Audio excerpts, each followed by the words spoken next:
Welcome into Morning Brew with Jaffe and Razor, presented by Berkshire Bank. The Boston Bruins head on the road to Tampa after a night in Florida where they won that game. They go to Tampa. They lose 3-1. Empty net goal sealed the deal. The Boston Bruins, though, Razor, showed up in this game. By no means perfect by any stretch. No consolation whatsoever. But they showed up, and we'll get into it and talk what the good and not so good was. We want to remind you that Morning Brew is also made possible by our friends over at the at Sparks Hockey, Apex Entertainment, and the Omni Boston Hotel at the Seaport. We'll touch on them a little bit later. Let's get right into it because we both got a ton of crap going on. We need to record this one quickly. Bruins fall to 42-17 and 15. It wasn't like a, oh, God, you're kidding me type of game, but it wasn't a game. It was physical, not as physical as Florida. It was kind of in the mud, but not as muddy as Florida as well. But it was a game where you felt like if they just didn't perhaps pass on too many opportunities, they had about 5 or 6 good opportunities, I think, that they didn't get a shot on. Yeah. Maybe they would have had a chance. And is that a sign of fatigue? Is that a sign of respect for Vasilevsky? Or what is that a sign for, you think?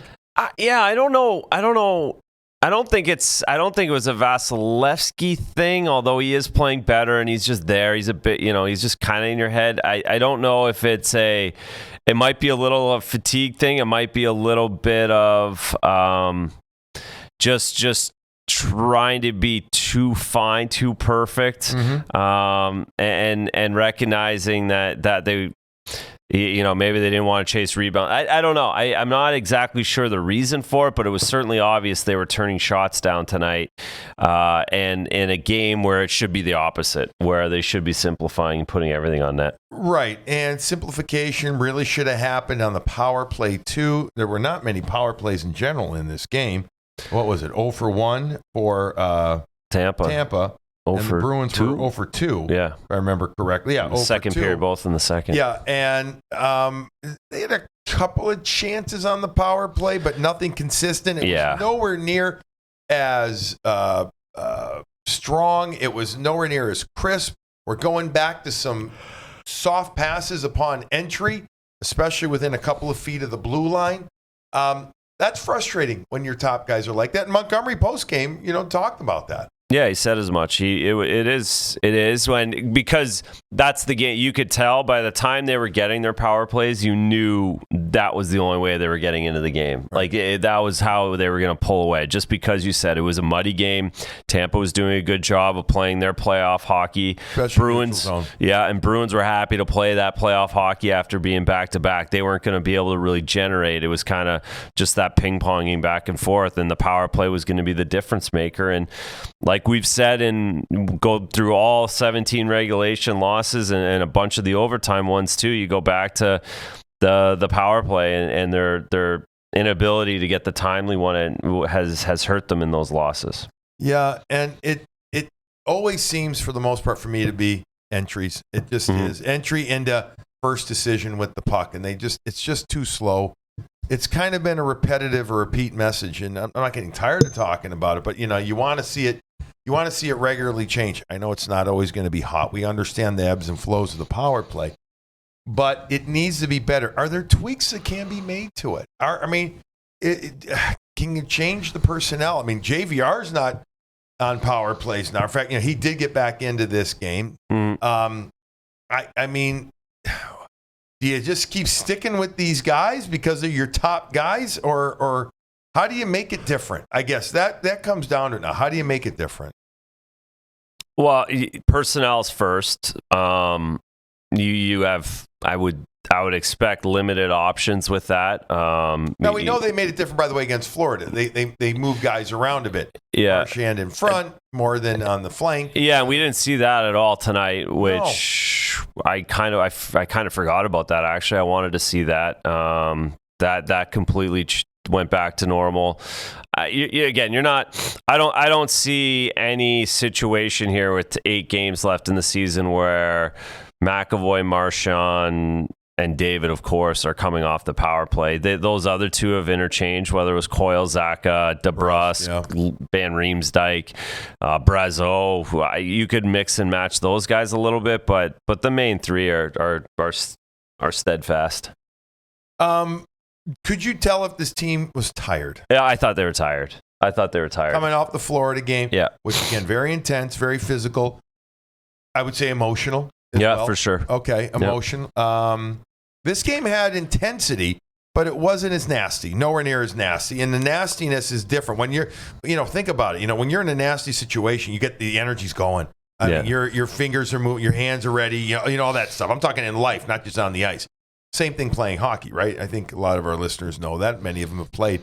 But this game was intense, and there was a lot of hits early on, but it wasn't as nasty. It wasn't as emotional as for it. So you think that played a price on them? I do. I absolutely do. I think that was a tough one. Even though it's Tampa Bay, even though it's Kucherov, Point, Stamkos, Vass, like they were much more tired than usual on back-to-backs, and the heat as well gets you down there. You do. Yeah. The buildings are hotter. It changes your body, and those are just tough back-to-backs.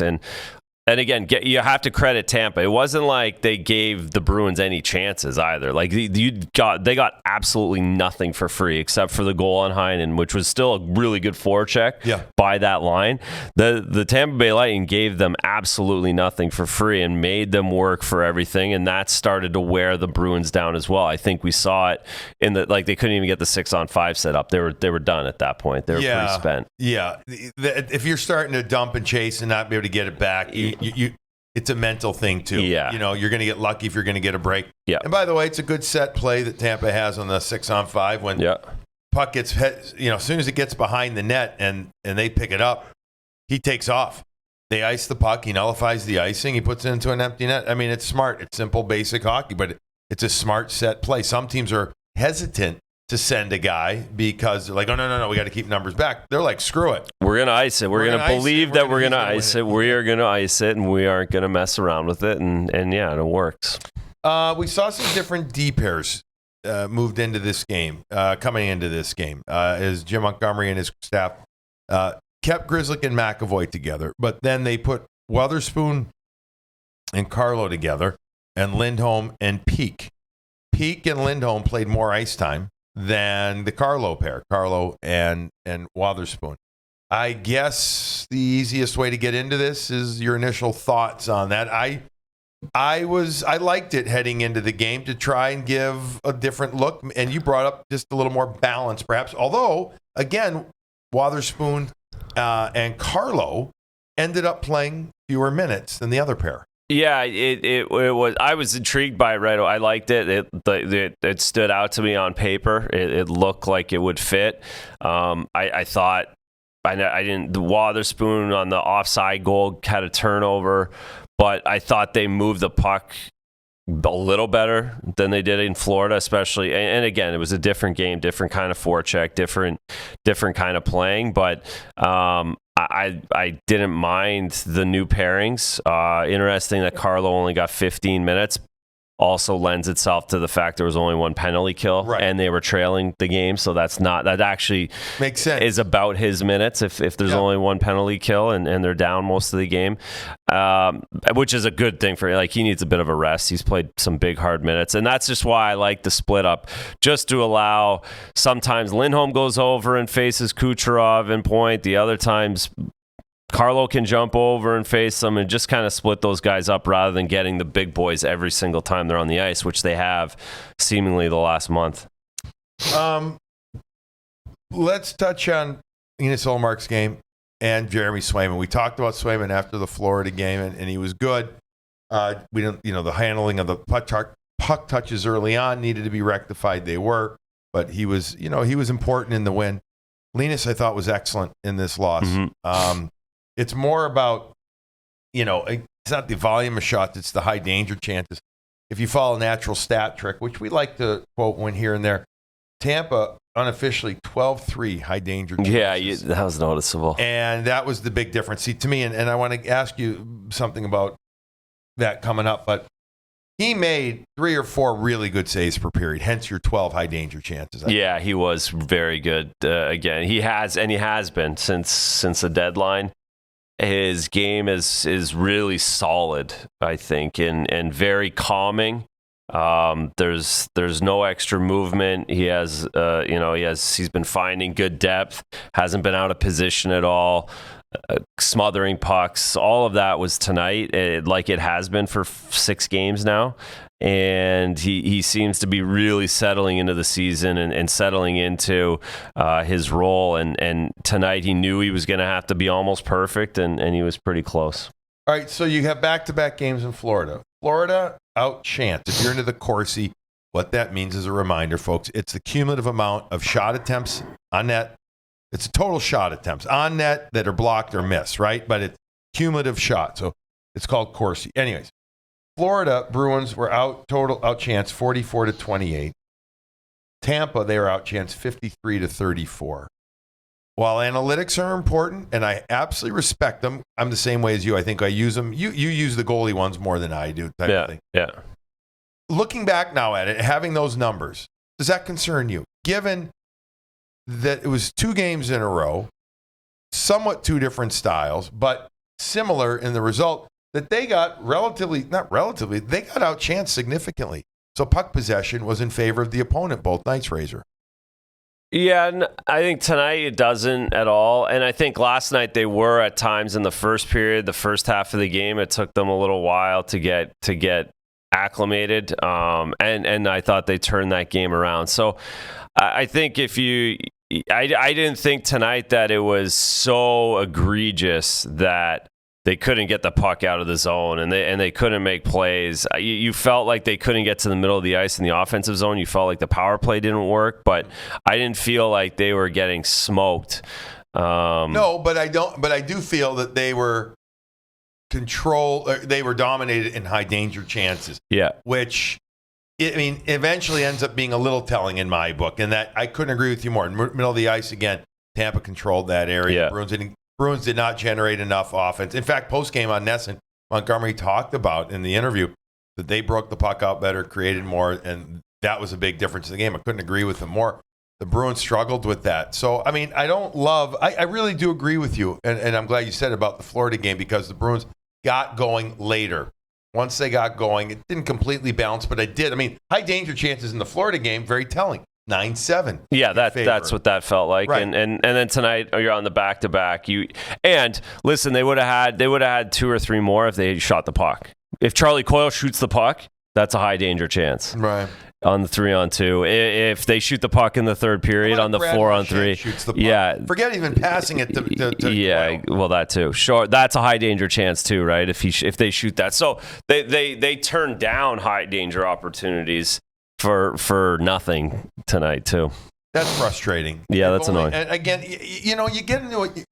You try to get into the player's mind, and you just think like, "Oh man, I've got the puck, but I know if I make the perfect play to him, it's an empty net." It's an automatic one. Yeah. I did think the Tampa back checked well. I thought their sticks were good. They're big defensively, not just Hedman.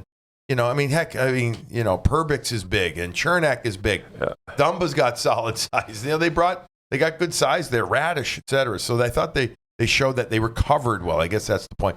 Bruins allowed them to recover too. You got to sometimes just shoot it, say F it, put it on net, and make it happen. That would be ideal in that situation. All right, a couple of players to talk about coming up in just a moment here, but let's first talk about our sponsors. Start with Sparks Hockey, sparkshockey.com, place to go to get the finest skate sharpener to do it at home. All you got to do is put the wheel in that you want, turn it on or set it, turn it on and do it.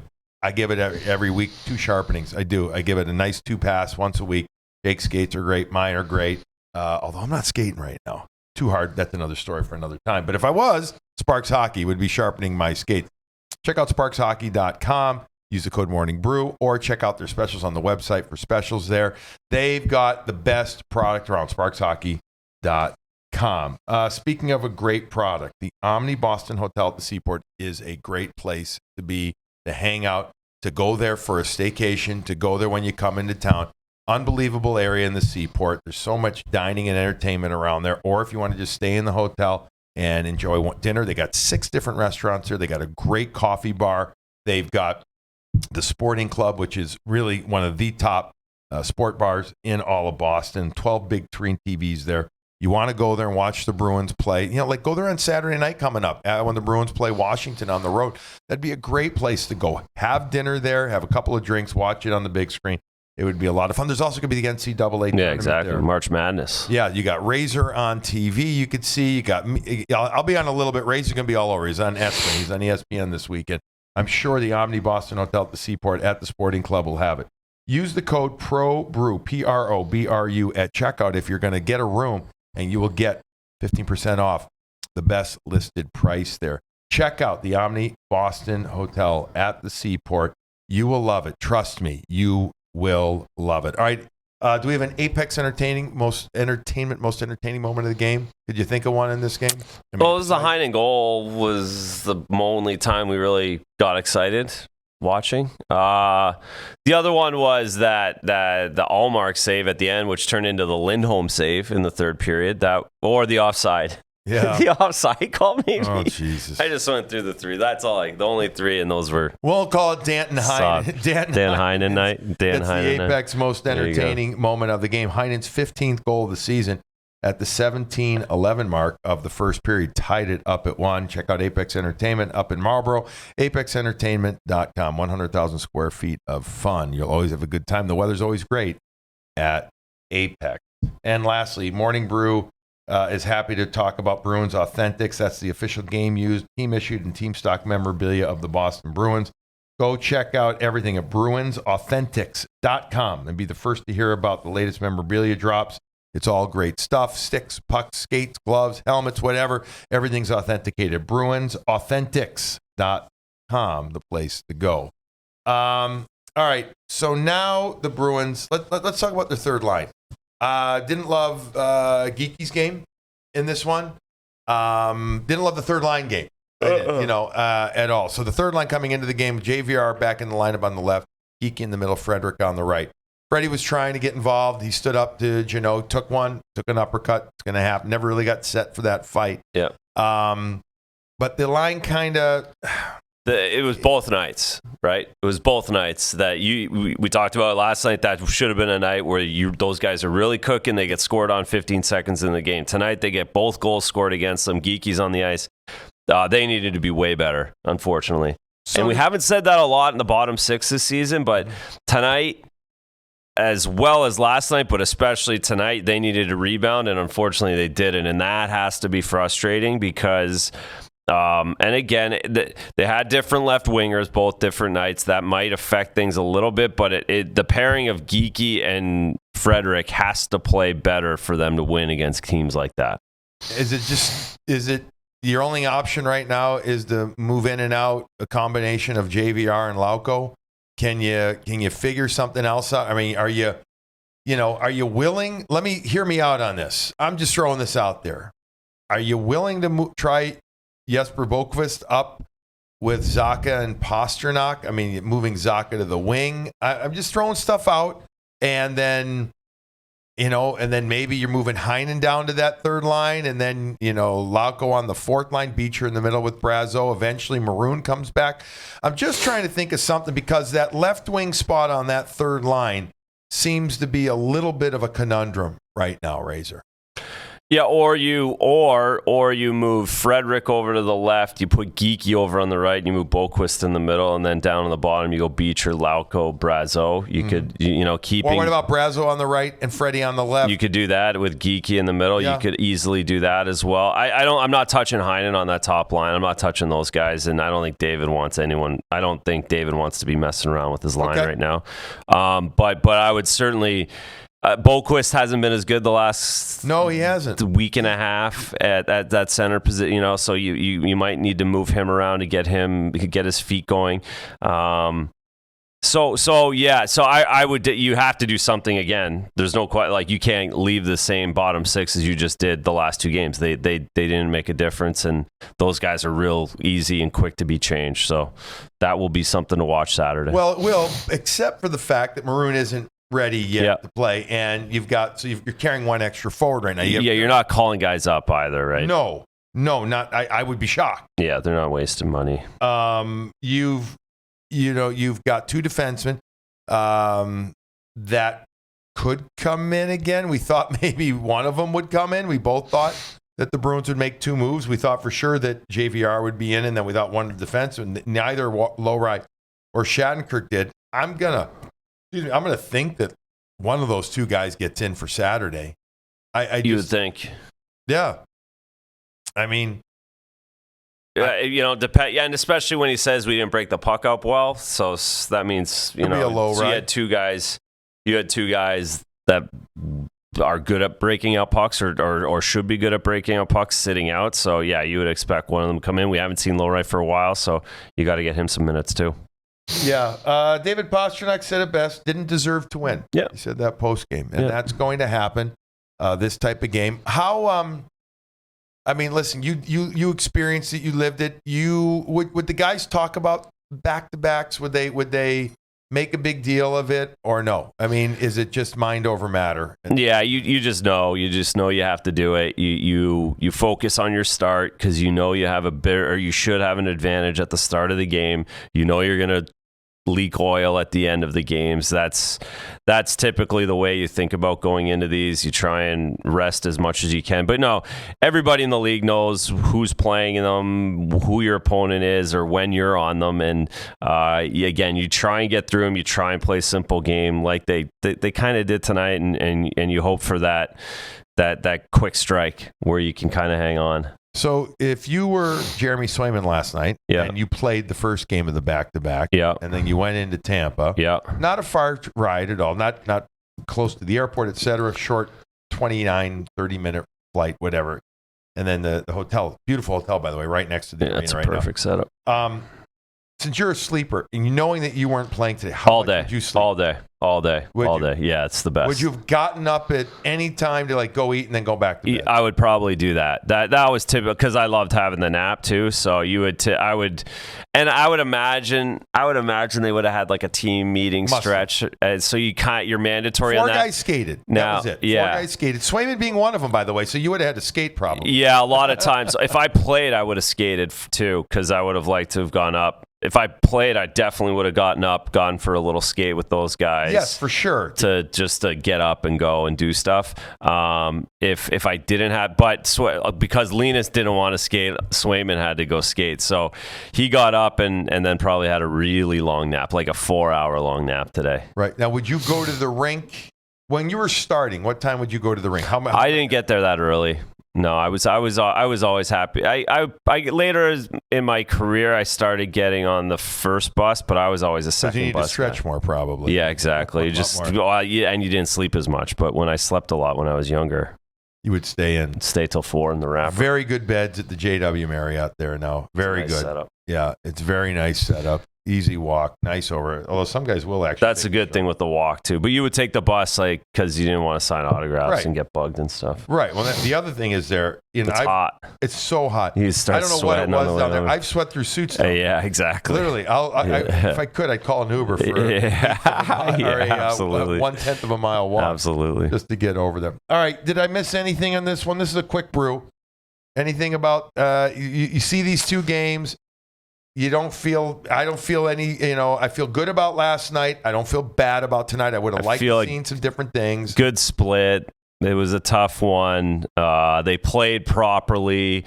They gave up very little. They only gave up, 46 shots over 2 games. So I guess it got up 29. They gave up 50 shots in 2 games against 2 good teams. So, no, I think that's pretty good. Yeah. And 8 games left. 8 games. The least amount of everybody in the National Hockey League. So there's lots of time to rest up right now. So the Bruins find themselves 99 points still in first place. However, Florida 2 games in hand. They have 97 points. Florida does play Thursday as well. Meanwhile, Toronto. This is the big one. Toronto at 71 games is at 89 points. Tampa now at 72 games. So Toronto's a game in hand on Tampa. Tampa's at 87. Tampa's just 2 points behind the Toronto Maple Leafs. So in theory, we can play this game all over the next 2 weeks. Let's just say things play out. Florida wins their games in hand or whatever, and they end up winning the division. If they do, which is realistic opportunity, Bruins could play either Toronto or now Tampa in the first. Yep. So that creates more scenarios. But we don't know. We still have a little bit ways to go. Boston on Saturday night. They have the Washington Capitals. Capitals currently hold the final spot in the playoffs in the East, the second wild card in the Eastern Conference. 71 games, 81 points. All right, that's going to wrap up this Morning Brew with Jaffe and Razor. Thank you to everybody for listening. Thank you to the Omni Boston Hotel at the Seaport, Sparks Hockey and Apex Entertainment, and Berkshire Bank. All right, everybody. Razor and I are not back until Tuesday. Yep. All right, Razor's going national. And I'll be back. I'm going to NHL Network for a few days, and I'll be back for Saturday's game. But Razor's doing national for the NCAA tournament. We are not doing a show after Saturday's game.